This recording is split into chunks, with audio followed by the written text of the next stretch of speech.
So the question is, a stone is projected at angle 30 degree to the horizontal.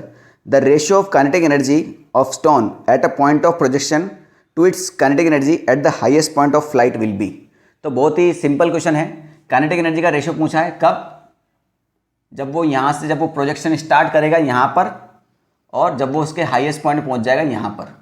तो इसको हम मान लेते हैं पहला पॉइंट है. तो बेटा इसकी स्पीड कितनी है, नहीं दी, इसका स्पीड दिया ही नहीं.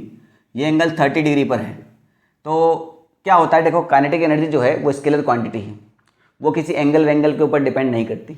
भले ये 30 डिग्री हो, 60 डिग्री हो, कितना भी डिग्री हो, इस पॉइंट पर काइनेटिक एनर्जी कितनी रहेगी, इस पॉइंट पर काइनेटिक एनर्जी कितनी रहेगी, हाफ एम यू स्क्वायर. इसमें कोई डाउट नहीं होना चाहिए. मास हम उसका एम मान लेते हैं, मास तो कभी चेंज होगा नहीं, भले यहाँ हो यहाँ हो यहाँ हो, इससे कोई फर्क पड़ने वाला नहीं है. ठीक है, सिंपल सी बात है. ठीक है, अब इस पॉइंट पर जरूर वेलोसिटी क्या चेंज होगी, ना मास चेंज होगा मगर वेलोसिटी जरूर चेंज होगी. क्यों, देखो इसका एक कंपोनेंट क्या होता है बेटा, u cos 30, और ऊपर की तरफ कंपोनेंट क्या होगा, u sin 30.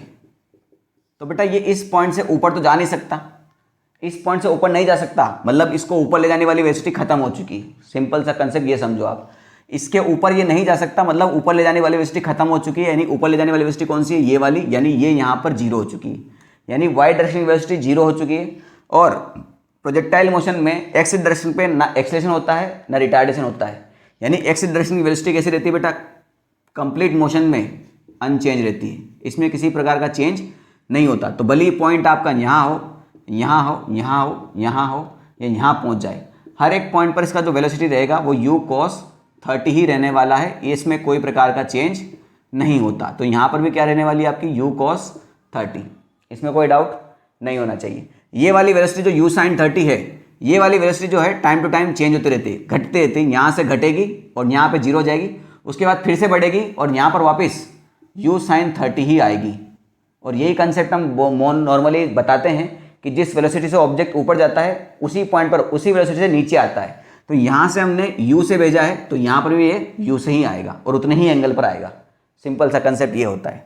हमें तो काइनेटिक एनर्जी रेशियो निकालना है, तो यहाँ पर कितना हो जाएगा, ये हाफ एम u cos 30 का होल स्क्वायर. ये k एट 2 पॉइंट, ये 2 पॉइंट मान लेते हैं. हाफ एम खत्म हो गया, सिंपल सी बात है. तो u स्क्वायर बचा ऊपर, नीचे हो जाएगा u स्क्वायर cos स्क्वायर 30. तो u स्क्वायर से u स्क्वायर भी खत्म हो गया. 1 डिवाइड बाई cos 30 कितना होता है बेटा, cos 30 होता है आपका कितना, √3/2. तो ये हो जाएगा आपका √3 डिवाइड बाई 2. इसका स्क्वायर करना है भाई, √3 डिवाइड बाई 2 का स्क्वायर करेंगे तो ये हो जाएगा 3 डिवाइड बाई 4. तो 4 ऊपर आ गया, 3 नीचे रह गया. तो इसका आंसर कितना आएगा, 4:3, ऑप्शन नंबर डी. ठीक है.